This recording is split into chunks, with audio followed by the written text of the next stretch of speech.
I'm here to talk about Futel. And this talk, Futel is a combination of a public service and an art project that has tech underpinnings. But the main thing about it is that it's urban and public. It's something that's out there in the public. But most importantly for this talk, I want to talk about our motivations for operating this project and how we try and make it sustainable.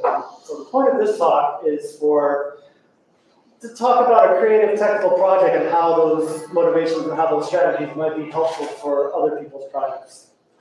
Because it is a creative project. It's not so much a product that's going to give us anything. It's not going to sell.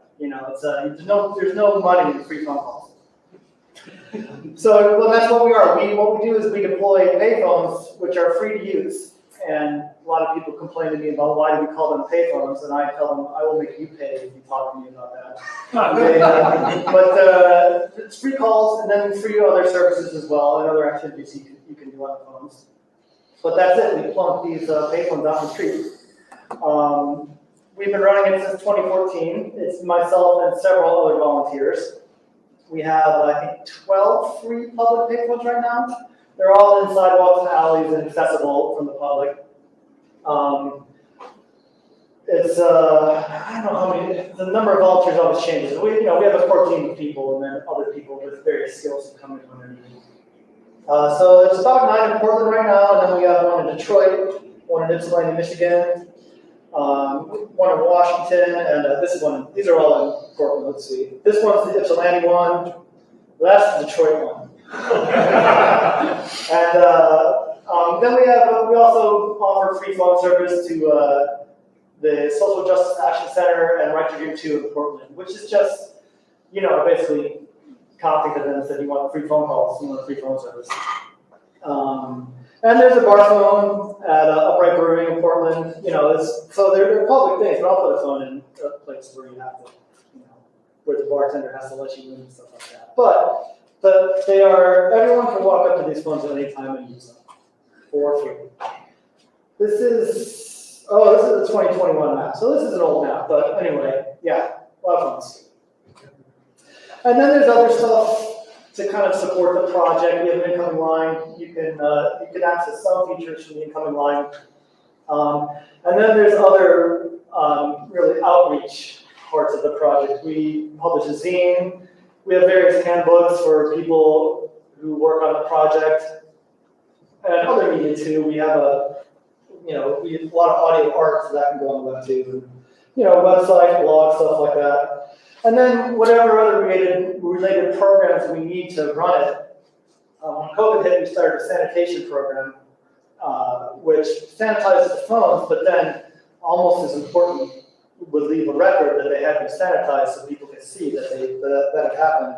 And we also put hand washing stations around next to the phones so you can wash your hands before or after, or just whenever. So I really like that project. What we are is an urban furniture. That's our mission, is to put out urban furniture, but it's centered around the phones.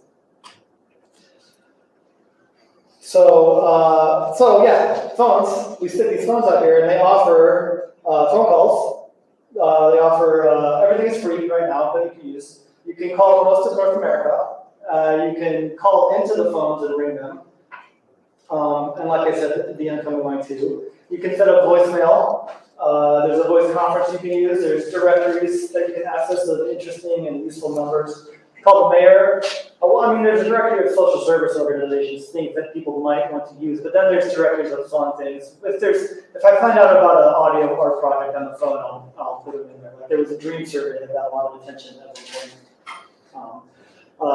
There's a lot of really actually interesting phone art out there that I always love to link to when I find it. Call the mayor. You can call. Right now, you can call a random concentration camp in North America. You can call. There's certain people you can call that are interesting to talk to, and there's audio art, like I said, interactive things you can do. If you go to our installations in the hallway right now, that's an example of one type of thing like that. You need more than one person on the phones at once to use that. Otherwise, it's not very fun. And operators. We have live operators. I say that if you don't have someone to talk to, we can provide a person that you can talk to. And most people use the operators for straightforward things to use the phone. They ask to find a number, or they ask to find a location of something like a social service organization, Blanchett House, Right Stream, whatever. You know, a lot of it is just straightforward.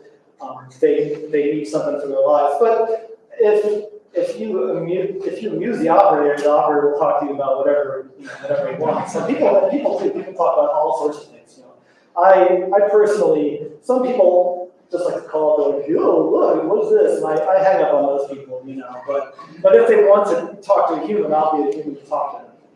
Even if they're tweaked out, even if they're not polite, that's not what's important for a lot of things. The important thing is that you have a human that people can talk to, and usually you can help them. The technical stuff behind it is not that interesting. What's interesting is that we are just like a shoestring organization and we keep it running. And what's important is that we keep it robust, we keep it running. And when we get hacked, we can put it back up. And when they go down, we can hopefully find out quickly and fix the problem. But the main thing is that when something happens, we can stand it up again quickly. And so the ops is the interesting part to me, because I've always been a software guy and not an ops guy, and I always thought the ops people were really cool. So it's fun to not know that stuff and jump in and get it done. But what is interesting for me is that it's all, like most of the hardware we use, like we are the last step for the hardware before it turns into the smelter and turns into toxic waste. So I really like being running on salvage, running on the stuff that is only there. Like now it's just poison. It used to be useful, but it's time for its obsolescence. It was made by evil people that didn't care. Once they made their money, they didn't care what would happen. So we're one last stop before this stuff goes to the smelter. And it's funded. I mean, the other important thing about how it's running is how it's funded. And it's funded almost completely by grants. Grants, we have a Patreon, we get donations, but it's all grants. It's all me hustling up grants, which is a big part of the job, really, is getting funding. I'm not really good at it, and I hate it. So it's, but that's what we do. We get people to divert organizational money to us. RAC is a big sponsor of us because I keep on bugging them for grants. And we are a 501c3 because we have a physical sponsor, Control H, Portland Hackerspace. So that's really essential to keeping it running. So there are all these organizational administration aspects to keep the machine going. But what is interesting about this, not so much how we run it, but why we run it. That's really what I have always wanted to try and explain to people, because I think that's the important part for people to hear, because you all have projects too. You all have ideas or want to do things, and I think it's one thing that doesn't really get talked about is how to turn that into projects that are sustainable and interesting and fun and worthwhile. But when talking to hacker types, when talking to tech types, that's what I think is interesting to talk about.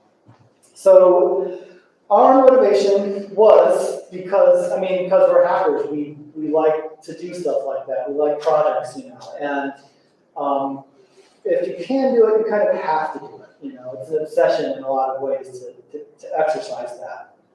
And we're also creative people, so there's a lot of creative aspects to this. And as creators, which a lot of you or maybe all of you are, you have to exercise that. You have to put it out. You have to not only just keep trying stuff, which may or may not be stupid, but you have to put it out there and get it interacting with other people, because there's a lot of creative people that don't go anywhere, and there's a lot of creative people that do go somewhere. And the people that do go somewhere, all of them are among the set that try again and put it out there and fail and stuff like that.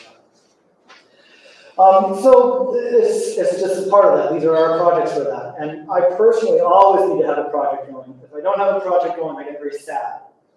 So they don't. A lot of them are stupid. A lot of them are not really worth my time. And I never can find out until it's too late. So anyway, this is one of those iterations. It keeps me alive, really. I thought that would change when I had kids. I thought I would have a bigger project than I do, but it doesn't replace. So we want to use our powers for good. We want to, we all have skills and abilities which are not unique, but they are, not everyone has them. Almost everyone has some skill somewhere, and these are ours. And we want to use them in a way that's at least partly non-cynical and different from the day job, because I've had some really killer jobs that are really interesting, really fun, challenging, and even, morally good. I felt that they were helping humanity by them existing, but at the end of the day, the reason I was working is to make some investment money. So it's good to do something that's at least partly non-cynical. And then another reason is we get to do things that we might not otherwise be able to do. I never ripped off a payphone until we started doing this project. I've done a lot of hardware stuff, a lot of physical stuff, but I've never, and telephony stuff that I've never just working on this got me to doing that. So it's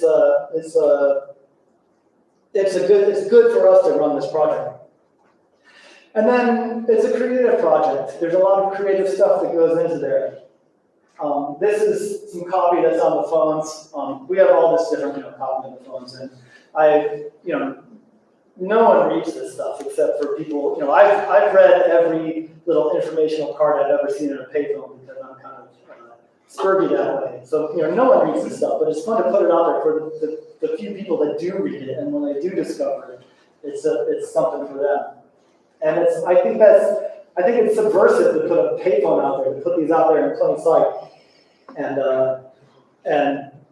have them they're hidden, but they're not hidden. They're right in your face. But the fact of what they are is not obvious until you do.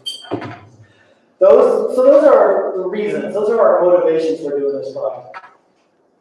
And the next question, I think, the next important question is how do we apply those motivations to turn them into a project? We thought of things we wanted to do, and both me, the other founders, and the people who were continuing to work on it, we thought of things we wanted to do, and then we thought of how we could, or rather, we thought of aspects we wanted to promote, motivations we had, and then the next question is how do you turn those into actions? How do you turn those motivations into a project, into something to make or do, a process or an object or something? And how I applied it, the impetus for me at the beginning was just looking outside and seeing something that people might need. I lived on a shopping cart track. I lived on a street that got a lot of shopping cart traffic. It was on the way to what was at the time the biggest shanty town in the United States. So I don't know, today who knows, but this was in 2014. So in Portland. And I saw these people going around, and I thought, I wonder if people would want to use a free phone. I wonder if that would be something that's helpful for people. And because when people hear about this project, they say everyone has a phone, and it's true, everyone has a phone except for those people that haven't been able to keep their phones.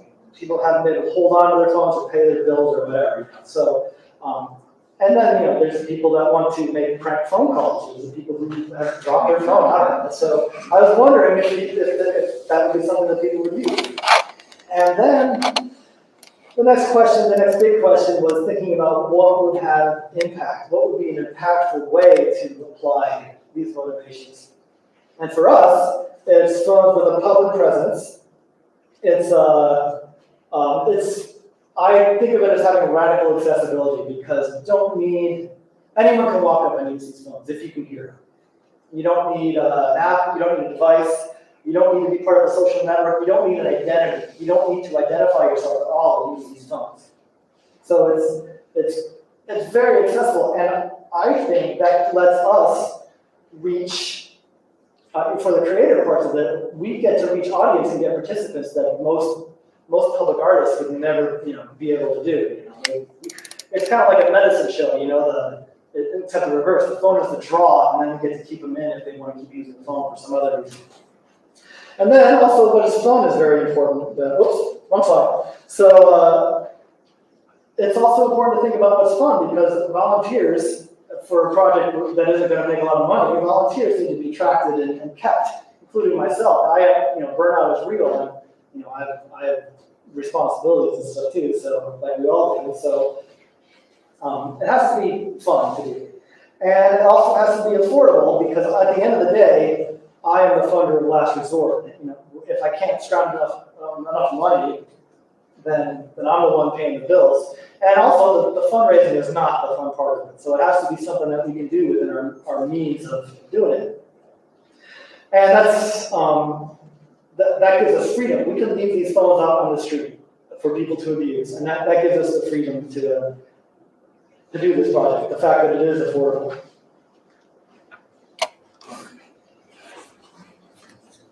So those are the criteria for applying our motivations into action. But those, I mean, we didn't think of those in order. You know, we were like, okay, here's a checklist. What's going to do it? You know, some of those are even after the fact. Maybe not even like conscious thoughts until after the fact. But those are the important ways to apply that motivation, I think. And then the final thing really is how to keep it sustainable, how to keep a project going, because there's nothing wrong with a one-off project or a short project, but I like that this is a long-term project with a community, and you know, people talk about it and people know about it. And we have repeat users of the phones, so I like that. And so it has to be kept sustainable in the face of adversity, because when you put, you know, we have many enemies. When you put a phone out in the street, people will wreck it. So Connie and Raymond Marble did not have a plan. Their plan collapsed in the face of adversity. You have to do something that can keep going. If you want it to keep going, you have to be ready to do that.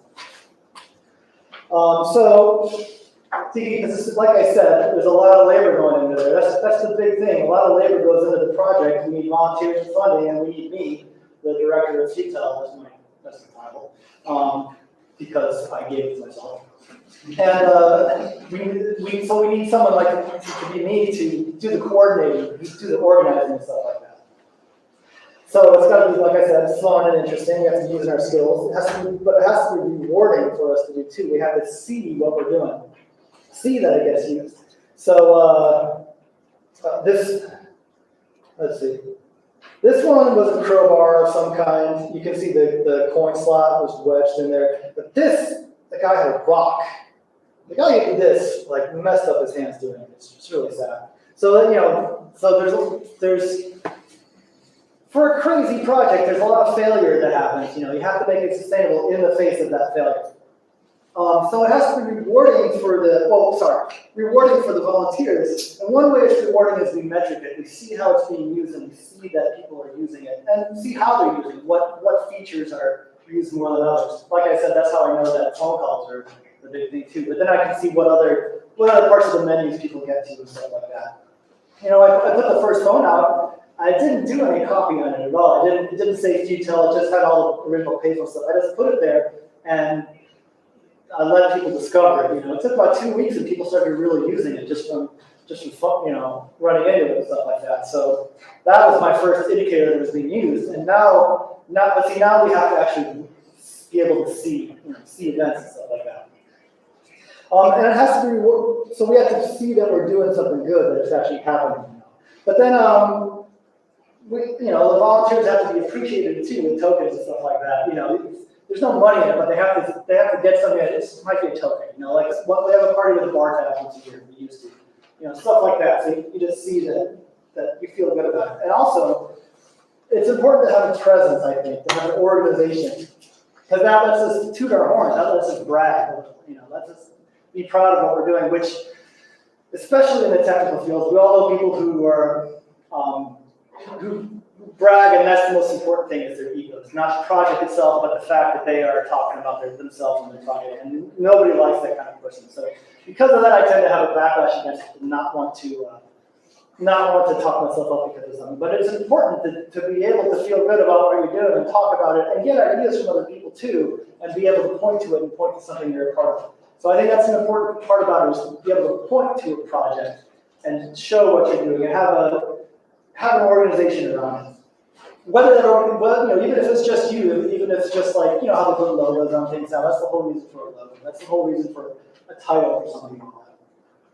All right, I rushed through this because of our AV time, but that was a little AV fun that we had in the beginning. But that's what I wanted to talk about, is the aspects of the project, the motivations, and what make those actually work. Because I never can tell if I'm doing the right thing. I'm doing something positive, but is it what I should be doing? Is there something better for me to be doing? So I hope this was interesting in hearing a way to kind of evaluate those motivations and evaluate those actions, and because that's what we're doing, is iterating over projects over and over again. So I hope this was an interesting talk and thinking about those ideas. That's it.